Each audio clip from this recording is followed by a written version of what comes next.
pendidikan agama Islam dan budi pekerti.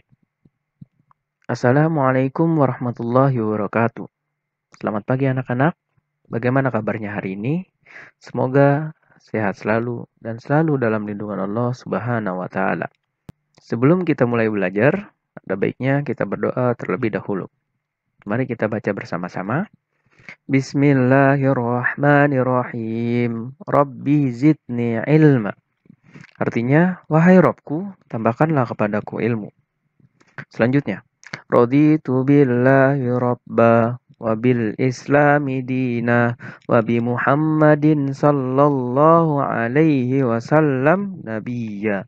Artinya, aku ridho Allah sebagai Rabb, Islam sebagai agama, dan Muhammad sallallahu alaihi wasallam sebagai nabi.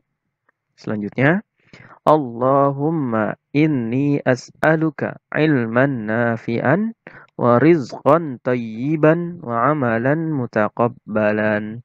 Artinya, ya Allah, aku mohon padamu ilmu yang bermanfaat, rizki yang baik, dan amalan yang diterima. Bab kita hari ini yaitu semangat beribadah dengan meyakini hari akhir, yang disusun oleh Ananda Prasetya Ulil Albab. Bagian pertama, menganalisis dan mengevaluasi makna iman kepada hari akhir. Hari akhir menurut bahasa artinya hari penghabisan, sebagaimana terdapat dalam Quran Surat Al-Baqarah ayat 177. Dan juga disebutkan dalam Quran Surat Al-Fatihah ayat 4 sebagai hari pembalasan. Adapun menurut istilah, hari akhir adalah hari mulai hancurnya alam semesta beserta isinya dan berakhirnya kehidupan semua makhluk yang ada di muka bumi ini. Hari akhir juga disebut hari kiamat, yaitu hari penegakan hukum Allah yang seadil-adilnya. Sebagaimana tertera dalam Quran Surat Al-Mumtahanah ayat 3. Hari akhir menurut Al-Quran. Hari akhir terbagi ke dalam dua kategori. Yang pertama, hari akhir sugro atau kiamat sugro atau kiamat kecil. Yang kedua, kiamat kubro. Bisa berarti juga kiamat besar. Kiamat sugro atau kiamat kecil adalah peristiwa datangnya kematian bagi semua makhluk, termasuk manusia yang bersifat individu. Firman Allah dalam Quran Surat Ali Imran ayat 185 yang berbunyi, Kullu nafsin dha'iqatul maut wa innama tuwaffawna ujurakum yawmal qiyamati faman zuhziha 'anil nari wa dukhilal jannata faqad faza wa mal hayatud dunya illa mata'ul ghurur. Artinya, tiap-tiap yang berjiwa akan merasakan kematian, dan sesungguhnya pada hari kiamat sajalah disempurnakan pahalamu. Barang siapa yang dijauhkan dari neraka dan dimasukkan ke dalam surga, maka sungguh ia telah beruntung. Kehidupan dunia itu tidak lain hanyalah kesenangan yang memperdayakan. Peristiwa-peristiwa yang harus diimani yang akan terjadi sesudah mati di antara lain adalah fitnah kubur dan siksa serta nikmat kubur. Yang kedua, kiamat kubro atau kiamat besar.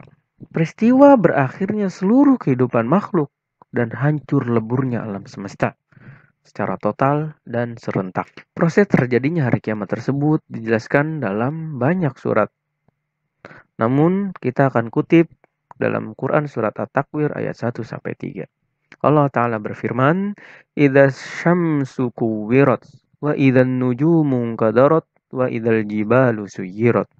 Yang artinya, apabila matahari digulung, apabila bintang-bintang berjatuhan, dan apabila gunung-gunung dihancurkan.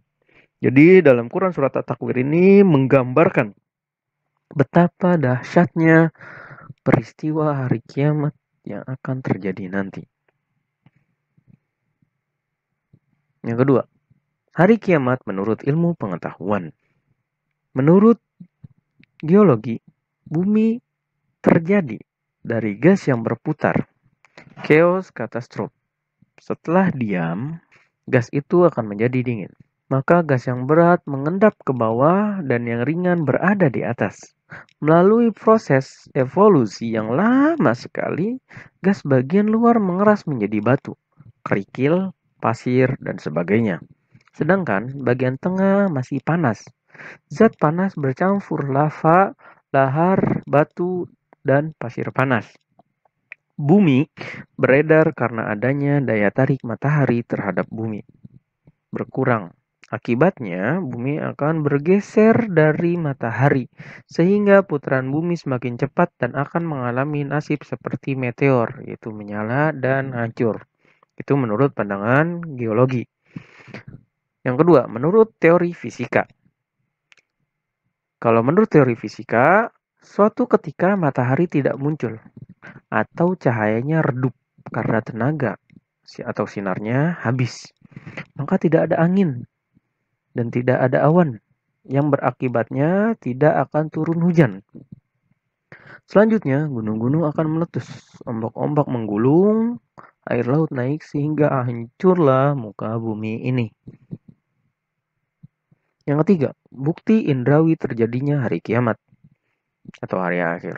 Imam At-Tabari dan Ibnu Katsir, yaitu ulama-ulama besar, berpendapat bahwa telah diperlihatkan peristiwa-peristiwa yang menakjubkan di dunia sebagai berikut.